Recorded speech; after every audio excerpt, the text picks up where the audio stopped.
Welcome to this week's edition of Navigating Abundant Retirement. I'm Carol Dewey, and today we're diving into a powerful development from Washington that could reshape both the market and your long-term financial strategy. If you're a business owner, high-income professional, or someone responsible for a family legacy, this is one you can't afford to ignore. Over the July 4th holiday, President Trump signed the One Big Beautiful Bill, an economic stimulus wrapped in tax reform, R&D incentives, and infrastructure expansion. At first glance, it's a political story. But when you zoom out, this legislation is full of actionable insights for investors like you. We'll cover what it really means, what sectors to watch, and how your response or lack of it could impact your future net worth. The first part is the art of the deal returns. Taco, Trump always chickens out. That's the meme making the rounds. But whether you call it retreat or strategy, the truth is that Trump's negotiation playbook from the art of the deal is back in full force. We've seen it on tariffs, major announcements followed by renegotiations, then compromise. That pattern spooks the market, then rewards disciplined investors who understand how to buy the dip. This isn't just headline noise. It's becoming a market rhythm. If you're managing a business or a large investment portfolio, volatility isn't your enemy. It's your clue. Our clients who understand the political cycle as an economic cycle are making smarter, calmer decisions. This is the advantage of partnering with a guide who sees beyond the noise. And Taco is nothing new. It's just a rebranding, evidently unwelcome to the White House, of Trump's signature negotiation style profiled in The Art of the Deal. We have discussed the art of the deal in several previous episodes because it is heavily guiding the trade negotiations happening with dozens of major trading partners right now. It started in relatively smaller scale in January and February when Trump fired the first salvo of his tariff policy at our biggest trading partners, Mexico and Canada.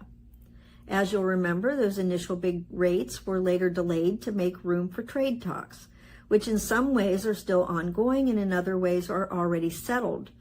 Trump resolved to fight again in 30 days. Then April's Liberation Day, the emotional wounds of which are still fresh in the hearts of investors everywhere, and financial wounds if you cashed out and subsequently missed the recovery rally. Trump unleashed scores of tariffs, larger than anyone anticipated.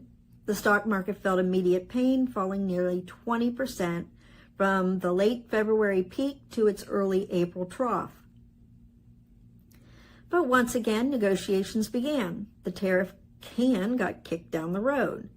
Word of trade deals with China and other large economic powers began creeping out, and while nothing is minted yet, major compromises have been made, which have directly correlated with the stock market's rise. At one point, tariffs on China were at 145% and an additional 20% tied to fentanyl. China retaliated with 25% tariffs, and today those numbers are 30% and 10% respectively, with a deal still in the works. In the last couple of weeks, a deal with Vietnam was reached, with tariffs still in place on Vietnam, but with U.S. goods allowed to enter the country duty-free.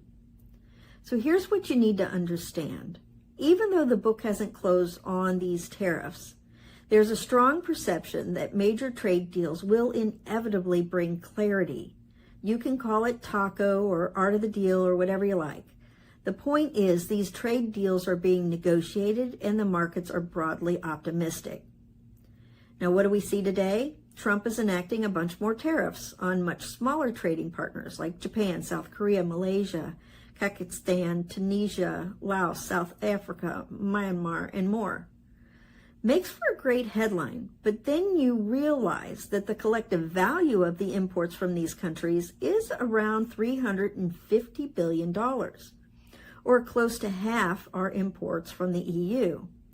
This White House is teaching investors to wrangle the chaos in their favor by, in no small words, buying the dip. When you see markets go nutty over the newest tariff headache, that should be your cue to start looking for great buys. And that's not the only clue. This leads us to the second part, the tax bill that's actually a stimulus plan. What looks like an extension of the 2017 tax cuts is, in fact, a wide-reaching stimulus effort, With corporate tax rates remain low, interest deduction limits are expanded, R&D deductions re-energized, defense, infrastructure, and border budgets are ballooned. This is where the bill becomes personal for you. If you own a mid-sized business or are sitting on a concentrated position in growth-oriented stocks, this bill just handed you an incentive to invest, expand, and plan smarter. But the real value isn't just in knowing this, it's in acting on it while the window's still open. Over the July 4 weekend, Congress passed the One Big Beautiful Bill Act. It's being touted mainly as a permanent extension of the 2017 Tax Cuts and Jobs Act. But on top of that, it's really a heap of stimulative government spending. Where this takes the U.S. on its fiscal path is a story for another time. The short version is nowhere good, but until then, let's look at how this bill stimulates the market.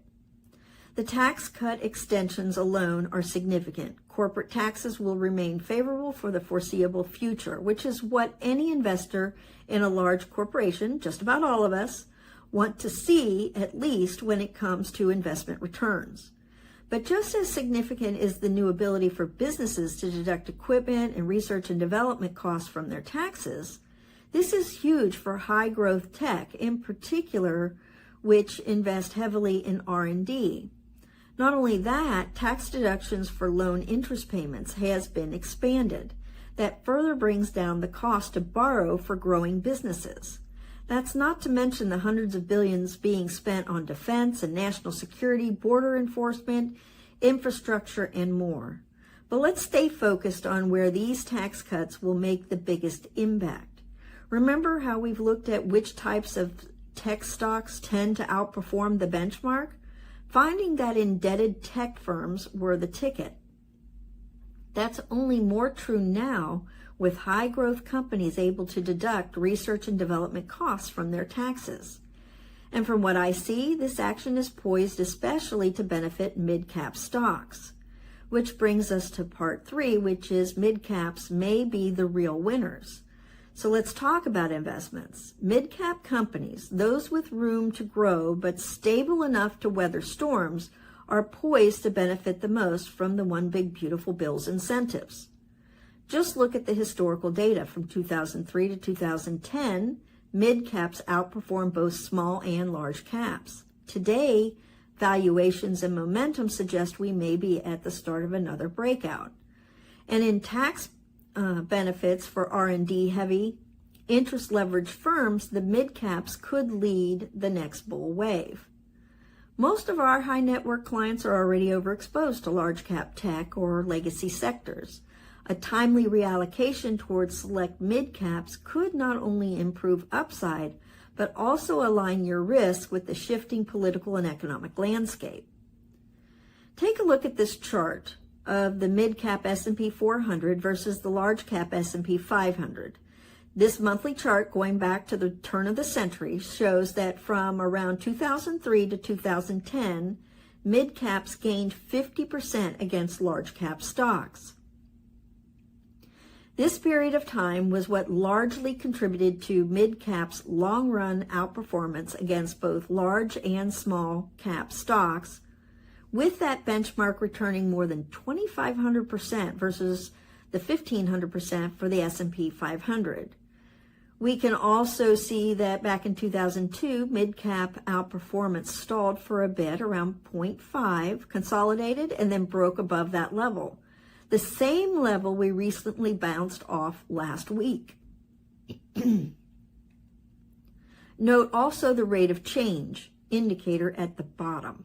That's calculated with a 12-month rolling plot and a 12-month moving average. As mid-caps have continued to lose ground against large caps, the ROC has slowed down significantly.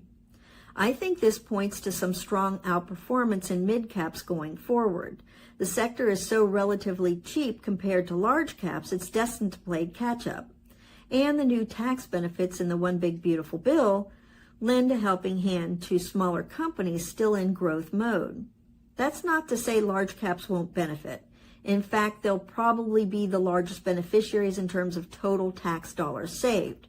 but it won't make nearly as big of an impact on those growth rates as it will on the midcaps.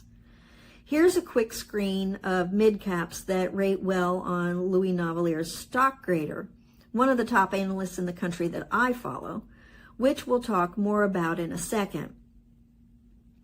Which brings us to the fourth part in our discussion today. The AI infrastructure race is on.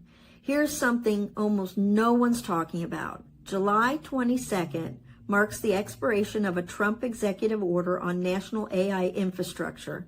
Behind the scenes, Silicon Valley leaders Musk, Sachs, Thiel have all rallied around Trump to ensure America wins this digital arms race. When that clock runs out, expect a flurry of contracts, funding, and legislation, all of which could ignite a new wave of AI-related investment opportunities. If you're looking to future-proof your portfolio or your business operations, AI infrastructure should be on your radar. And if you're not already preparing for this shift, you're already behind. Are you ready for Trump's next big market move? Before I go, I'd like you to hear from someone who's directly plugged into Trump world, because he believes that Trump's next announcement could change the game yet again. Louis Navalier has some wonderful memories of bringing his family to parties at Mar-a-Lago. The Navaliers live nearby and get invited pretty regularly to shake hands with senators and billionaires. His son went to school with the son of Howard Lutnick, which is how Louis got to know the now Secretary of Commerce. Louis is worth listening to. For the past 40 years, he's been recommending the best of the best growth stocks based on the very same grading system that pulled the list of mid-cap stocks I showed you before. From everything Louis saw and heard, he was among the first to realize that Trump 2.0 would bring us a huge push to revitalize manufacturing, energy, and AI. And boy, has it ever. Now with his famous signature drying on the big tax bill, Trump can turn to the next chapter. One so important to his circle of advisors that they consider it a matter of national security. See, Trump has no intention of losing that AI race to China. And that's why Elon Musk, David Sachs, and Peter Thiel all came together to support him in the first place. In fact, one of his executive orders put a specific deadline on a plan to overhaul and secure America's AI infrastructure. That clock runs out on July 22nd. And when it does, the companies that can provide this infrastructure are set to dominate the previous class of AI stocks. So where does that leave you? With an opportunity and a choice. This bill, this administration, this economic environment, it's giving proactive investors a chance to optimize. But waiting, as we discussed in last week's webinar, has a cost, especially for business owners, high-income professionals, and retirees who've worked too hard to leave things to chance. As always, we're here to help and navigate this evolving landscape. And as I say often, the smartest financial decision is usually the one you make today. Thank you for joining today's session. If you're ready to take action on what we've covered, schedule your complimentary lifestyle and legacy assessment today. Let's make sure you're not leaving money or opportunity on the table. This is Carol Dewey with Perpetual Wealth Financial. Stay informed, stay empowered, and remember, we help navigate the financial seas so you can get on with living